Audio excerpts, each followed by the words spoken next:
Halo semua, apa kabar? Hari ini kita akan membahas tentang osteoporosis. Tapi sebelum kita lanjut untuk membahas materi, kita kenalan dulu yuk.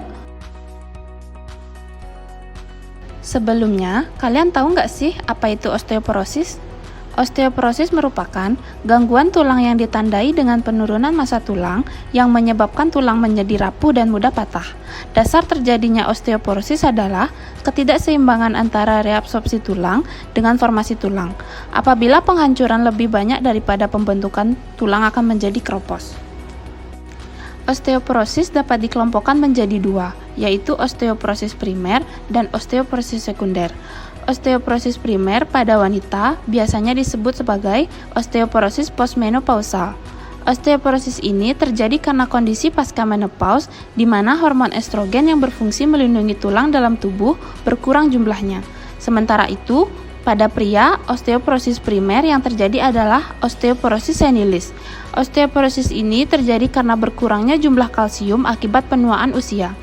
Osteoporosis sekunder disebabkan oleh penyakit tertentu, gangguan hormonal, dan juga kesalahan pada gaya hidup seperti mengkonsumsi alkohol secara berlebihan, merokok, kafein, dan kurangnya aktivitas fisik. Osteoporosis tahap dini biasanya tanpa indikasi dan gejala apapun. Seseorang tidak akan menyadari bahwa mereka mengalami osteoporosis hingga mereka jatuh, menabrak sesuatu, atau terpleset dan mengalami patah tulang. Akan tetapi, ada beberapa tanda yang harus diwaspadai antara lain seperti nyeri dan memar yang terjadi setelah jatuh, sakit punggung yang datang tiba-tiba. Osteoporosis terjadi karena berbagai sebab yaitu 1. Keturunan, 2. Usia, 3. Hormon, 4. Postur, 5. Kurangnya aktivitas. Osteoporosis dapat dicegah sejak dini atau paling sedikit ditunda kejadiannya dengan membudayakan perilaku hidup sehat yang intinya mengkonsumsi makanan dengan gizi seimbang yang memenuhi kebutuhan nutrisi dan kaya kalsium, berolahraga teratur, tidak merokok, dan tidak mengkonsumsi alkohol. Osteoporosis dapat diterapi dengan golongan bifosfonat, yang merupakan analog fosfat, di mana pada atom oksigen diganti dengan atom karbon dengan 2 substituen. Golongan ini merupakan obat yang paling sering digunakan untuk pengobatan osteoporosis. Salah satu contoh obat golongan bifosfonat adalah risedronat, yang mekanisme kerjanya yaitu dapat menurunkan resorpsi tulang dengan menghambat fungsi osteoklas, dan obat ini telah dibuktikan memiliki khasiat antifraktur pada pasien dengan osteoporosis. Kapan harus mulai minum obat? Terapi akan diberikan pada saat diagnosis sebagai berikut.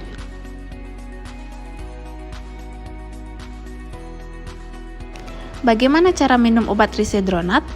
Risedronat oral sering diminum pada pagi hari pada perut kosong dengan dosis 5 mg per hari, penggunaan 1 kali dan diikuti minum segelas penuh air putih untuk mencegah tablet menempel di esofagus. Mengapa pasien harus minum obat risedronat?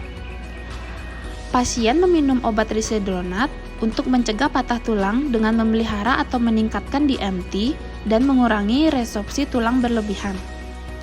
Efek samping dan cara penanganan obat risedronat adalah timbulnya gangguan gastrointestinal atas seperti dada terasa terbakar, tidak nyaman di daerah substernal. Cara penanganannya adalah dengan cara memperbanyak minum air putih dan makan makanan bernutrisi, menjaga kesehatan gigi dan mulut selama dan setelah pengobatan. Kapan obat tersebut harus di-stop?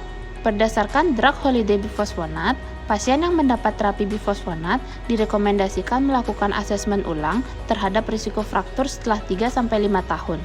Pasien yang masih berisiko tinggi fraktur sebaiknya melanjutkan terapi, sedangkan pasien dengan risiko rendah sampai menengah dipertimbangkan untuk bifosfonat holiday, yaitu terapi bifosfonat kontinu sementara sampai 5 tahun atau lebih tergantung individu. Hal ini dikarenakan risiko fraktur femur atipikal dan osteonekrosis rahang pada pengobatan jangka panjang bifosfonat.